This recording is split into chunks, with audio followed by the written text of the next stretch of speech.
Administrator Criswell, I want to highlight a couple of important updates on extreme weather events around the country. Just a few moments ago, just before we took off, President Biden was able to speak to Governor Jay Inslee about the fires burning in Washington State. And he let the governor know that he had authorized fire management assistance grants to support firefighting that is underway in the state. With respect to Tropical Storm Hillary that we're seeing on the ground on the West Coast, since Friday when President Biden first spoke about the tropical storm from Camp David, he's received regular briefings from senior White House staff on the path and potential impact of the storm. As soon as the storm's path became clear, the president took immediate action and directed FEMA to deploy personnel and supplies to California so they could be surged to impacted communities. He directed the U.S. Coast Guard to pre-position aircraft to allow for rapid response and search and rescue efforts. And yesterday, the president spoke to Governor Newsom about the emergency preparedness measures in place. The administration also deployed federal personnel to Nevada and continues to coordinate with Arizona, California, and Nevada to provide any resources they need. As the president said in his statement on Friday, people should continue to take this storm seriously and listen to state and local officials.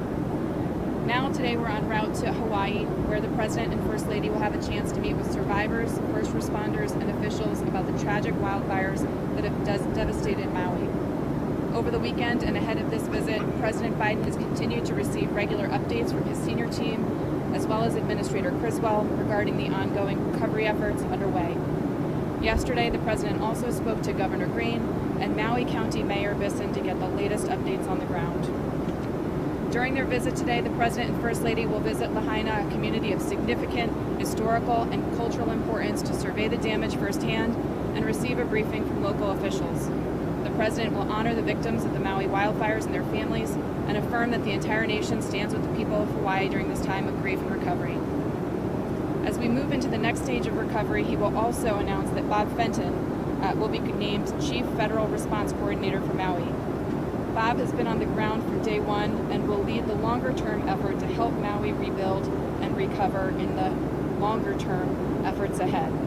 This reflects POTUS's President's commitment, as he said yesterday, to be there for Maui as long as it takes. And with that, I'll turn it to Administrator Criswell to make some operational updates and answer your questions. All right, thanks, Olivia. Let me just start with a couple of updates on the other things that are going on for Tropical Storm Hillary. I did speak with the Kilauea State Director this morning.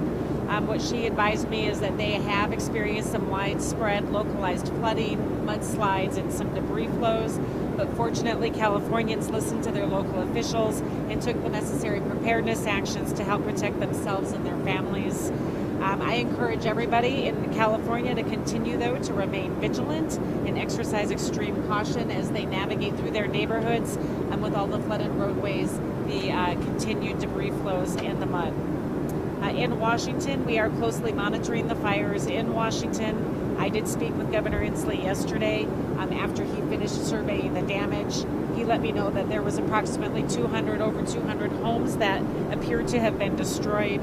We have teams that are embedded with the State Emergency Management Office, and they're ready to support any resource requests as needed. And as we continue to support these efforts, as you know, I'm traveling today with the President and the First Lady to survey the damage and see the impact in Maui. He's going to have an opportunity to speak with survivors about their loss, but also he's going to have an opportunity to talk with all of the emergency responders and really let them know what a great job that they have been doing. As recovery moves into the next phase, as you just heard, our Region 9 Regional Administrator, Bob Fenton, is going to be designated as the Chief Federal Response Coordinator, and he's going to make sure that he is coordinating all the long-term recovery efforts on the ground, but also ensuring that every federal asset is available to Maui to help this community rebuild. A couple of numbers as an update from my briefing this morning. We have already distributed over $8.5 million to residents of Maui. 3.6 million of that is for direct rental assistance, and this is from 8,000 registrations, so 8,000 families that have registered for assistance. We continue to have more than 1,000 federal responders on the ground, and this is from dozens of federal agencies, departments and agencies. There are 16 people that remain in shelters, and we have close to 2,000 people that we have already moved into hotel rooms. And with that, I'll take any questions latest update that we had over the weekend was about 80 to 85% of the impacted area has been searched. When do you expect that figure to be 100%? Is that in the coming, I would assume it would be this week.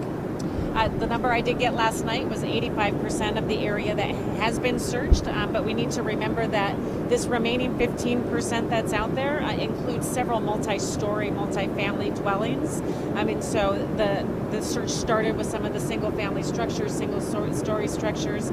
I think that they're still planning on being done. Their estimate when I talked to them last week and I was there was that they would be completed 2 weeks. We'll certainly get an update today on what they think their total estimate time will be to finish those remaining buildings. We did send in some extra teams to help facilitate those larger buildings. Some residents are saying that developers are trying to buy their land. Does the administration have a position on this? What I can say is that the governor has committed verbally, and I've talked to him about this, is that he's not going to let that happen, and we are going to be there to support the governor in the city of Maui or the county of Maui and Lahaina and how they want to rebuild. Related to that, there are reports on social media that some Maui residents are saying that they're trying to, in non-affected areas, that their landlords are moving to evict them. Is the administration aware of this? Do you have any position on that? I would have to defer to the state and what their moratorium is on evictions, and we can follow up with that. On Bob Fenton, does the appointment of Bob Fenton, that new role, does that come with any new powers in terms of unlocking aid, or is it more of an oversight role overseeing this in the long run? It's definitely an oversight role. Bob is one of our most experienced emergency managers, and he's got great experience in making sure that we can bring the entire federal family together to support solutions to problems like he did with monkeypox and Operations Allies Welcome.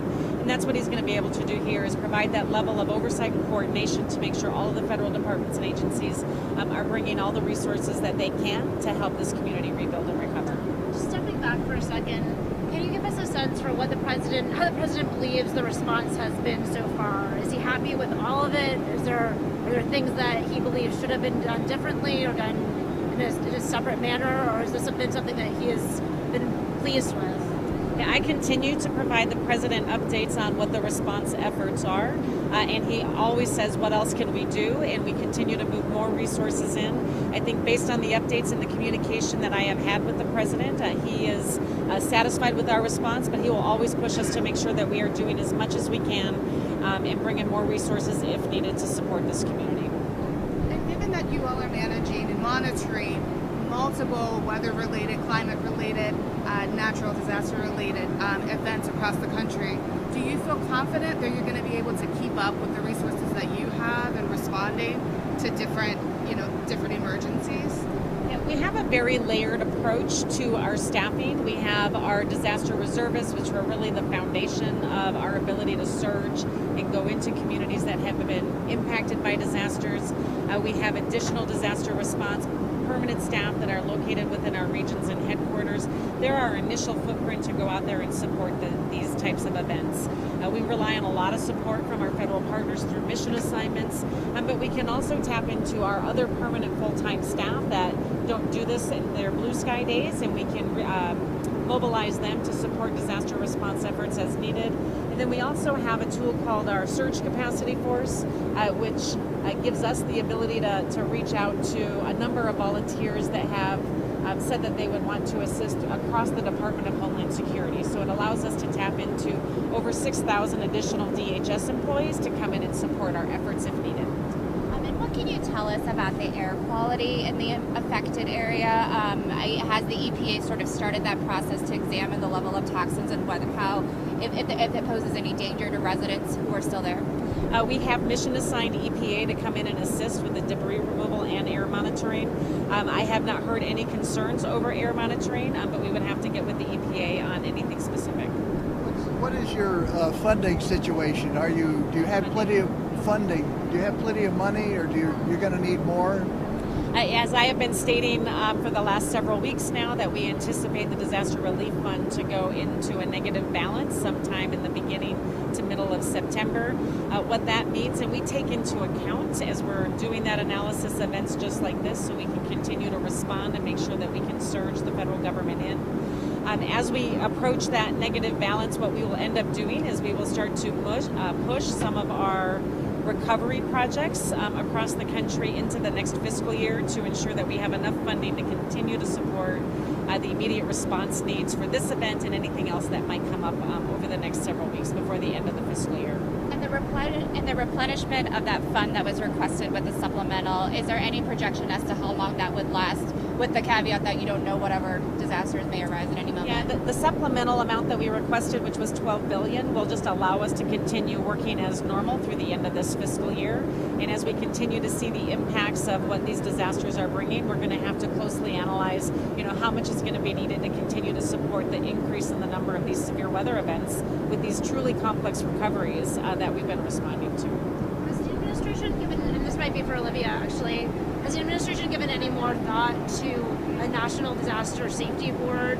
That legislation has been introduced in the House. That legislation. Not something we have an update on today. A sort of national investigative body that would look into the causes, with the concern that some have raised here that a state-led investigation here may really be the sort of investigators or the same people or the same authorities that may have been responsible for some of the issues. I don't have any information on that. Yeah, we'll have to take that question and come back to you. Obviously, the ATF is supporting the state investigation into what transpired and initiated these wildfires to begin with.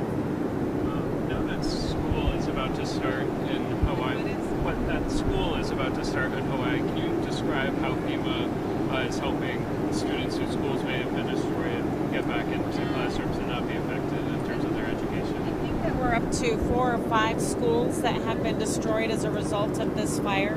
When I spoke with the governor when I was on the ground, he had already made plans to have the children go into other schools to start the school year. But one of the things that we do is we can bring in temporary school facilities for children to move back into their area. And so as we continue the efforts of continuing to search for remains and then begin the debris removal, we'll work with the governor on what he wants, right? Does he want a temporary school closer to where people are, or having them attend other schools around Maui if that's sufficient? Whichever path he wants to go is what we'll support. Any other questions for the administrator? Okay. Thank you. Thank you so much. You guys got anything else for me?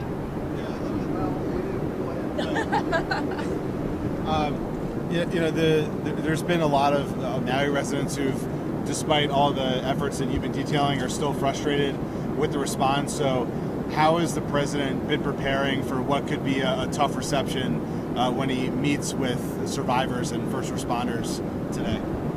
Look, you've heard from the president directly. He knows these folks in the community have been through something devastating and traumatic.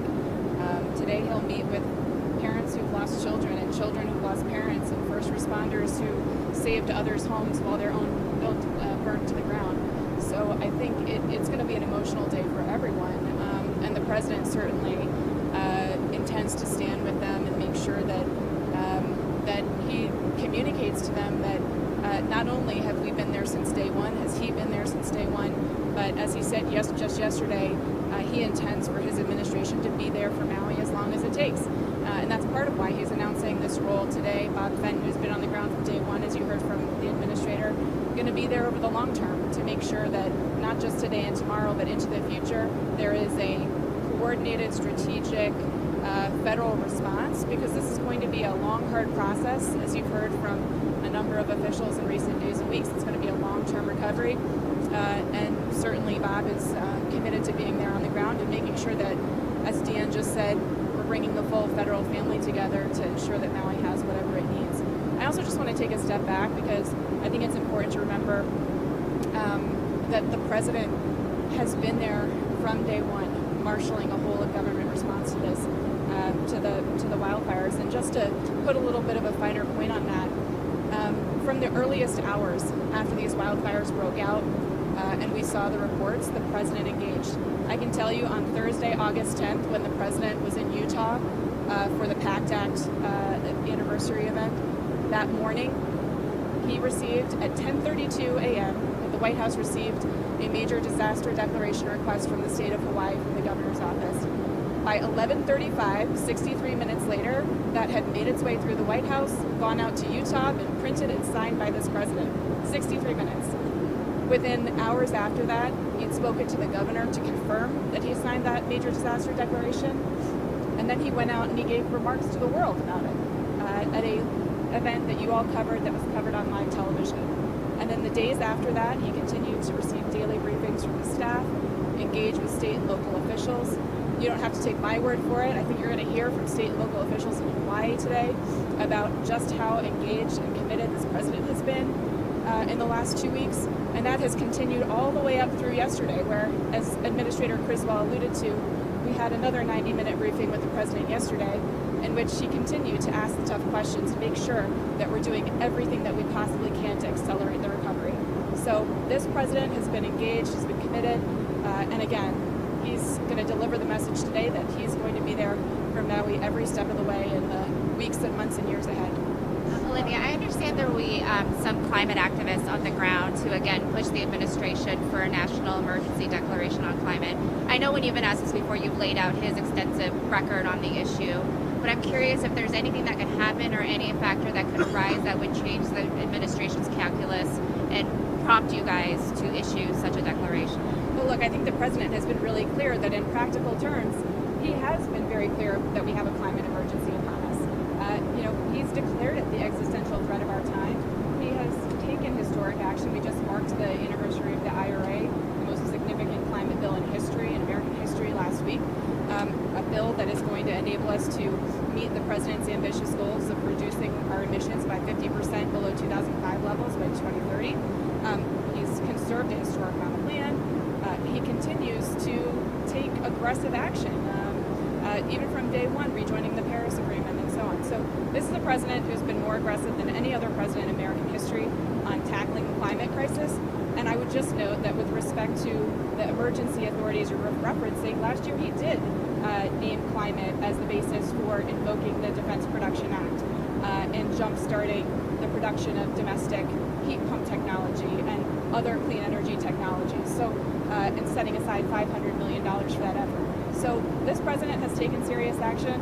He will continue to take serious action to address the climate crisis and treat it as the urgent crisis that it is.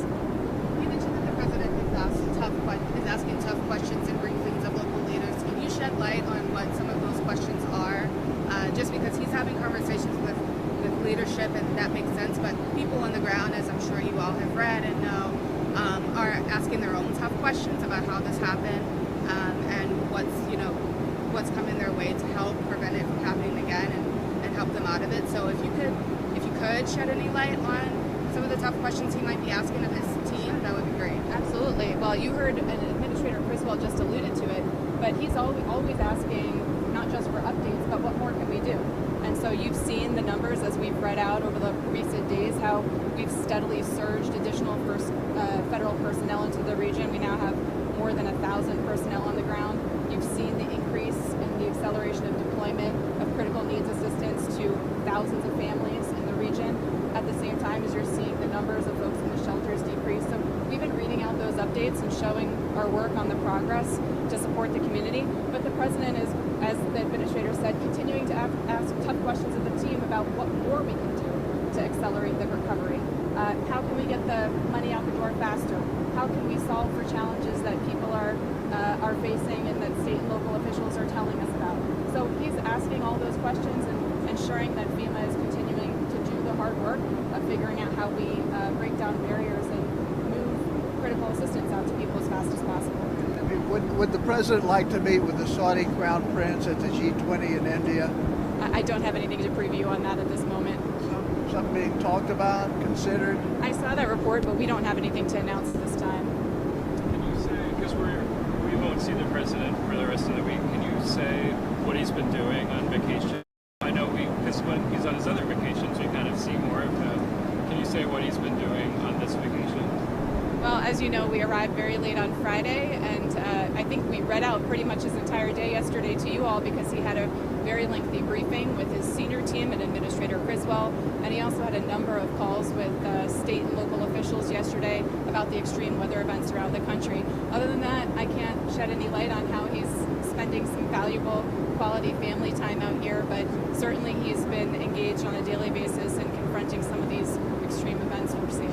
Do you know, does he plan to watch the Republican debate on Wednesday? I don't know. I sure hope not. I hope he, for his sake. So, but I don't know actually. Is he receiving updates on the government funding situation that's happening in September, and has he indicated whether he would sign a short-term spending bill to prevent a shutdown? I don't have anything to announce today on that. No new updates. Certainly, we continue to work with Congress in the meantime on the supplemental request we put forward. One follow-up. Monday, I believe, is the 60th anniversary of the March on Washington. Does the President and the White House have plans to, or what are the plans to mark that anniversary? We certainly will be marking it. The President will be marking it. I don't have anything to announce today, but stay tuned on that. Okay, great. All right. Thank Thanks, you. everybody.